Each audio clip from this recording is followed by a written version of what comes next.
어제 아침 워싱턴 DC에서 나온 백악관의 문장 하나가 오늘 한국의 가장 똑똑한 학생들이 의대 진학을 포기하게 만든 진짜 이유라면 여러분 믿으시겠습니까?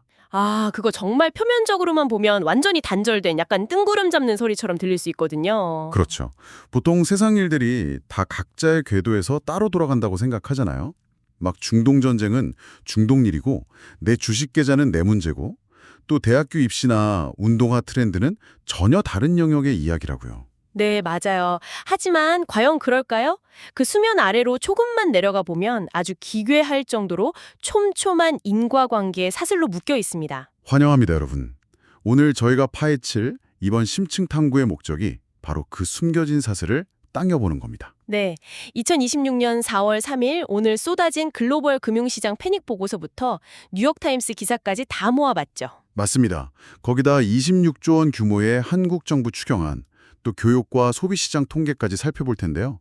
단순히 뉴스를 나열하는 게 아니라 도대체 왜 이런 일들이 동시에 벌어지고 있는지 그 메커니즘을 해부해 보겠습니다.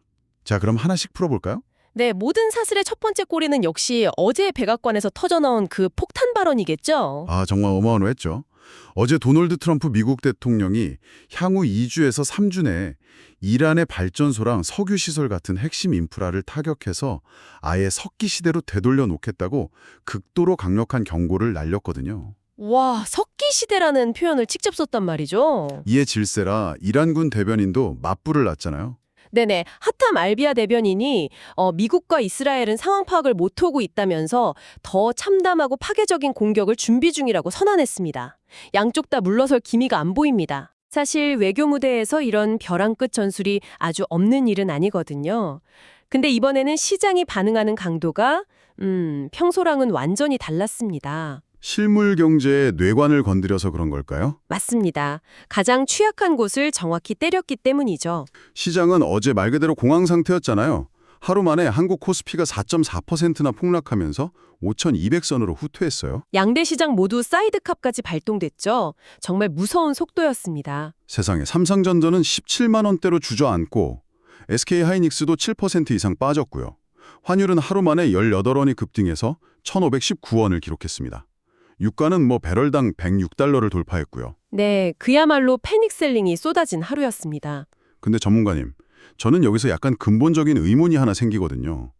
솔직히 전쟁 났다고 삼성전자가 스마트폰 못 파는 건 아니잖아요. 그렇죠. 공장이 파괴된 것도 아니고요. 네네. SK하이닉스 반도체 공장이 폭격당한 것도 아닌데 기업이 돈 버는 체력은 어제나 오늘이나 똑같은데 주가는 왜 반토막이 나는 걸까요? 그냥 사람들이 겁먹고 던지는 비이성적인 패닉 아닐까요? 아, 많은 분들이 그렇게 오해하시는데 주가가 폭락하는 데는 아주 냉혹한 수학적 이유가 숨어 있습니다. 수학적 이유요? 네.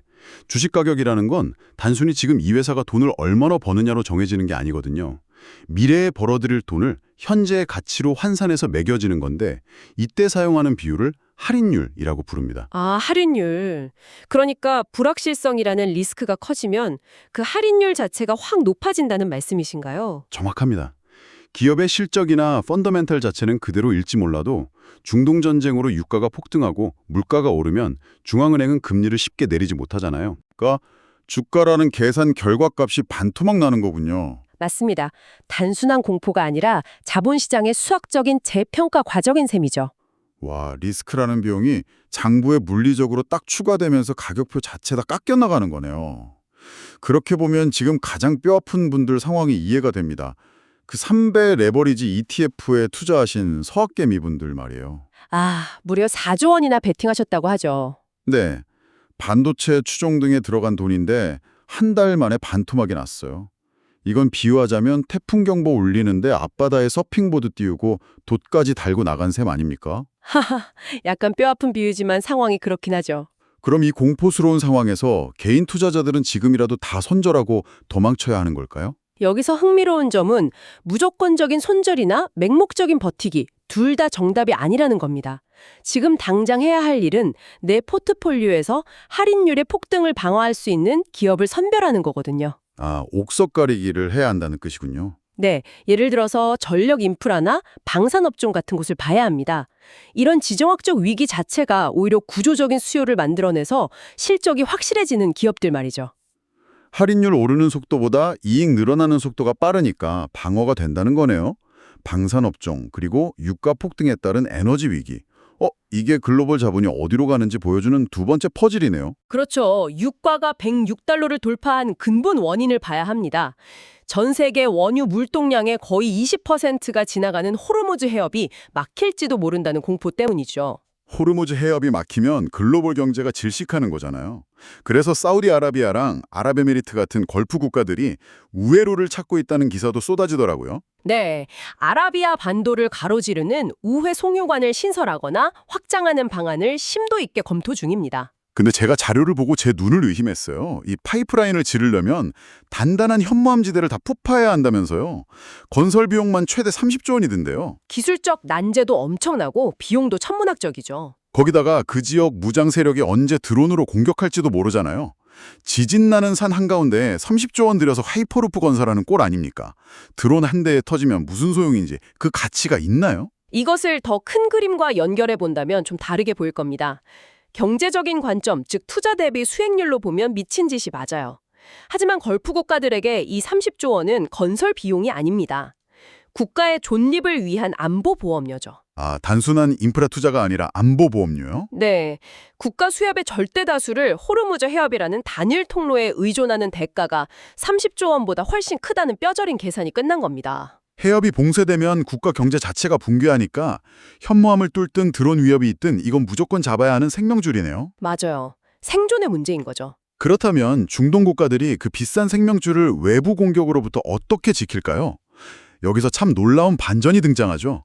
중동이 천문학적인 돈을 쏟아붓는 그 전장 한가운데서 한국의 K방산이 엄청난 성과를 내고 있습니다. 뉴욕타임스도 이란 전쟁이 한국 방산업계의 저력을 보여준 쇼케이스라고 평가했죠. 아랍에미리트에 배치된 국산 유도무기 천궁2가 이란 미사일과 드론 30기 중에 29개를 요격했습니다. 와, 30개 중에 29개요?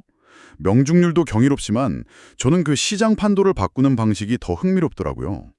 미국 거대 기업들은 생산 속도도 느려서 납기 지연이 심각하잖아요. 네, 로키드 마틴 같은 곳은 기술은 좋아도 대기 시간이 너무 길죠. 근데 한국은 부품부터 완성까지 수직 계열화를 해서 무기를 엄청난 속도로 찍어내고 가격은 미국 패트리엇의 4분의 1 수준입니다. 완전 방산 시장의 패스트 패션 혁명 아닌가요? 아주 정확한 비유입니다. 근데 K방산의 진짜 핵심은 가격이나 속도뿐만이 아니에요. 현지 공장 건설이나 기술 공유에 대해서 아주 유연한 태도를 보인다는 게 핵심입니다. 저는 바로 그 부분이 진짜 이해가 안 가거든요.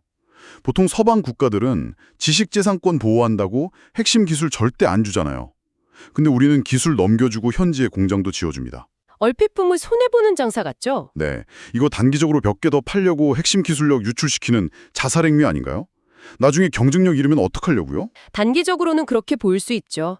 하지만 실제로는 상대 국가의 무기 체계를 한국산 인프라에 완전히 종속시켜버리는 겁니다. 종속시킨다고요? 네, 고도의 락인 효과를 노리는 거죠. 한번 한국 시스템을 깔고 한국 레이더와 소프트웨어에 맞춰 군인들이 훈련을 받기 시작하면 나중에 다른 나라 무기로 갈아타는 건 거의 불가능해집니다. 장기적인 유지 보수와 후속 모델 수출을 담보하는 영리한 전략이죠. 당장 무기 몇 개 파는 게 아니라 글로벌 공급망 생태계를 장악하는 거군요. 정말 치밀하네요. 자, 밖에서는 이렇게 방산이 빛나고 있는데 우리 안방으로 시선을 돌려보면 유가 106달러 충격파가 장난이 아닙니다. 정부가 이걸 막으려고 26조 2천억 원 규모의 추경안을 내놨어요. 네, 이번 추경의 특징은 빚 없는 추경이라는 전공이죠. 증시랑 반도체 호황으로 발생한 초과세수를 활용했습니다. 와, 겨울 코트 주머니에서 비상금 발견해서 고장난 보일러 고치는 느낌이라 다행이긴 한데 여기서 제일 흥미로우면서도 이해 안 가는 대목이 나옵니다. 어떤 부분이죠? 소득 하위 70%, 무려 3,600만 명에게 10만 원에서 60만 원까지 지역화폐를 지급한다는 내용이요. 지금 위기의 핵심이 고유가로 인한 물가 상승인데 수천만 명한테 돈을 풀면 시중에 돈이 늘어나서 오히려 물가에 기름을 붓는 격 아닙니까? 이것은 매우 중요한 질문을 제기합니다. 지역화폐 지급은 골목상권을 살리는 내수 진작 효과도 있지만 확실히 인플레이션을 자극하는 양날의 검이 맞거든요. 그렇죠. 다만 이번 정책에서 시장이 더 주목하는 진짜 열쇠는 일회성 현금 지원이 아닙니다. 재생에너지 전환과 공급망 확보에 투입되는 7천억 원에 있죠. 7천억 원이요? 26조 원 중에 비중도 작고 재생에너지 단지 짓는 건 수년이 걸리잖아요. 이게 어떻게 지금 당장의 위기를 해결한다는 거죠? 당장의 에너지 생산량을 늘린다는 게 아닙니다. 이건 외부 유가에 휘둘리지 않는 근본적인 에너지 자립 체질 개선의 시작점이거든요. 아, 방향성을 보여준다는 뜻인가요? 네, 자본시장에 강력한 신호를 주는 겁니다. 이런 근본적인 구조 개선 없이는 보조금도 미봉책에 불과하니까요. 외국인 투자자들에게 한국이 에너지 지정학적 리스크를 줄여가고 있다는 걸 증명해야 환율 방어도 가능해집니다. 와, 국가 차원의 체질 개선 신호군요. 자, 그럼 정부가 이렇게 거대한 변화에 대응하는 동안 우리 사람들의 선택은 어떻게 달라지고 있을까요? 여기서 아주 재미있는 두 가지 통계가 나옵니다. 입시와 소비 트렌드 이야기군요. 네, 이공계 부활과 나이키의 추락입니다.